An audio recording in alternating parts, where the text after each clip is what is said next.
Assalamualaikum warahmatullahi wabarakatuh. Saya Nikita Aprilianiardi dari kelas 12 MIPA 4 akan membuat video tentang Orde Baru dan Reformasi guna memenuhi tugas sejarah Indonesia dengan guru pembimbing Ibu Sri Marsiah.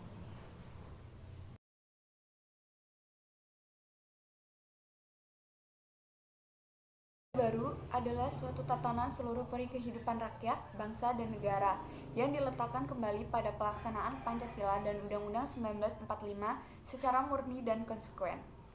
Pada masa Orde Baru dipimpin oleh Presiden Soeharto sejak tahun 1967 sampai 1998. Adapun latar belakang Orde Baru, yaitu adanya pemberontakan G30 SPKI pada tahun 1965, political solution sebagaimana yang dijanjikan oleh Presiden Soekarno tidak segera dilaksanakan, adanya aksi tritura yang diperopoli pemuda dan mahasiswa demonstran, surat perintah 11 Maret dari Presiden Soekarno kepada Letjen Soeharto untuk mengamankan negara, pembubaran PKI dan ormas-ormasnya.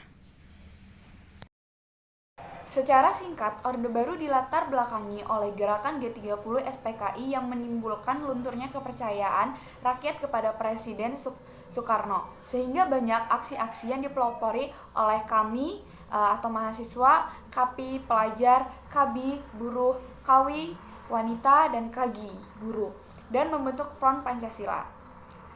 Masa transisi Orde Baru terjadi pada tahun 1966 sampai 1967, ditandai dengan adanya aksi tritura, 3 tuntutan rakyat, dan super semar, surat pemerintah 11 Maret, serta dualisme kepemimpinan. Adapun ketetapan MPRS, yang pertama nomor 1X/MPRS/1966 tentang super semar perlu menjamin keamanan, ketenangan, dan kestabilan revolusi. Yang kedua nomor X1/MPRS/1966 tentang pemilihan umum dilakukan selambat-lambatnya 5 Juli 1968. Yang ketiga, nomor X1111/MPRS/1966 tentang Kabinet Negara orang dari golongan TNI untuk melaksanakan tritura. Kabinet Ampera dilantik pada tanggal 8 Juli 1966. Tugasnya dikenal sebagai Dwi Dharma. Stabilisasi politik dan ekonomi. Programnya disebut Catur Karya. Sandang pangan, politik bebas aktif, pemilu, anti kolonial, dan imperialisme. 12 Maret 1967, Soeharno dilantik menjadi presiden. Yang kedua, masa reformasi. Masa reformasi adalah masa yang terjadi sejak tahun 1998 sampai tidak tahu kapan akan berakhir. Kronologis masa reformasi, yang pertama, pada tahun 1997 terjadi krisis moneter Asia Tenggara. Yang kedua, krisis legitimasi kepada pemerintah akibat KKN dan sentralisme. Yang ketiga, pemilu 1997, Golkar menang, Soeharto dipilih untuk lanjut ke presiden 1998 sampai 2003. Yang keempat, adanya 6 agenda reformasi. Yang kelima, adanya tragedi Trisakti. Yang keenam, 12 sampai 13 Mei 1998 terjadi kerusuhan dan penjarahan di kota-kota besar Indonesia. Pada tanggal 18 sampai 20 Mei 1998, gedung DPR diduduki oleh para mahasiswa. Yang ke-8, 21 Mei 1998, pukul 09.05 waktu Indonesia Barat, pengunduran diri Presiden Soeharto.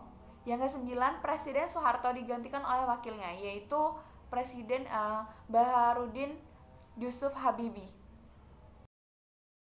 Reformasi. Yang pertama, masa B.J. Habibie, tanggal 21 Mei 1998 dan berakhir pada tanggal 20 Oktober 1999. Hanya setahun 5 bulan.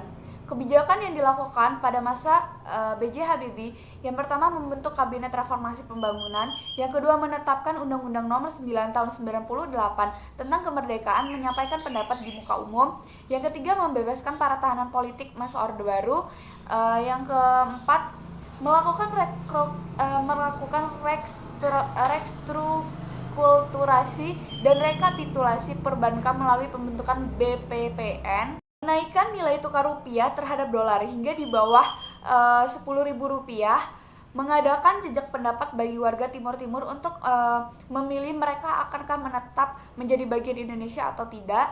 Yang terakhir melaksanakan pemilu 7 Juni 1999 yang diikuti oleh 48 partai.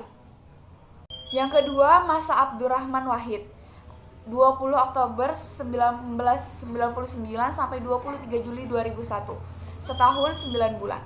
Kebijakan yang yang terjadi pada masa Abdurrahman Wahid: membentuk Kabinet Persatuan Nasional, memisahkan TNI dan polisi, penghapusan Departemen Penerangan dan Departemen Sosial, persetujuan Papua mengganti nama Irian Jaya, dan persetujuan pengibaran bendera Bintang Kejora sebagai bendera Papua Desember 1999.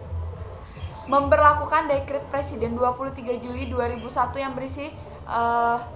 yang berisi satu pemeran MPR atau DPR, mengembalikan kedaulatan kenangan rakyat dengan menggalakkan toleransi, terlibat dalam skandal Brunei Gate dan Bulo Gate. Yang ketiga, Megawati Soekarno Putri 23 Juli 2001 sampai 20 Oktober 2004, 3 tahun 3 bulan. Kebijakan yang dilakukan pada masa Megawati Soekarno Putri: membentuk Kabinet Gotong Royong, pembentukan KPK, privatisasi BUMN, penundaan pembayaran utang dan mengakhiri kerjasama dengan IMF, menaikkan pendapatan per kapita Indonesia. 2004 yang diikuti 24 partai pemilihan anggota legislatif 5 April 2004. Yang keempat, Susilo Bambang Yudhoyono 20 Oktober 2004 sampai 20 Oktober 2014, 10 tahun. Kebijakan yang dilakukan: membentuk Kabinet Indonesia Bersatu, konversi minyak tanah ke gas, dana pendidikan 20% dari APBN, kesepakatan perdamaian dengan Gerakan Aceh Merdeka, pemberian BLT dan BLSM sebagai pengganti subsidi kenaikan BBM, Boylaut Bank Century. Pemilu legislatif 9 April diikuti 34 partai nasional dan 6 parpol lokal Aceh. Pemilu 2014, pemilu legislatif 9 April 2014 diikuti oleh 12 partai nasional dan 3 parpol lokal Aceh. Joko Widodo 2014 sampai tidak tahu kapan akan berakhirnya. Kebijakannya membentuk kabinet kerja, membentuk kabinet Indonesia Maju, hingga saat ini belum berakhir.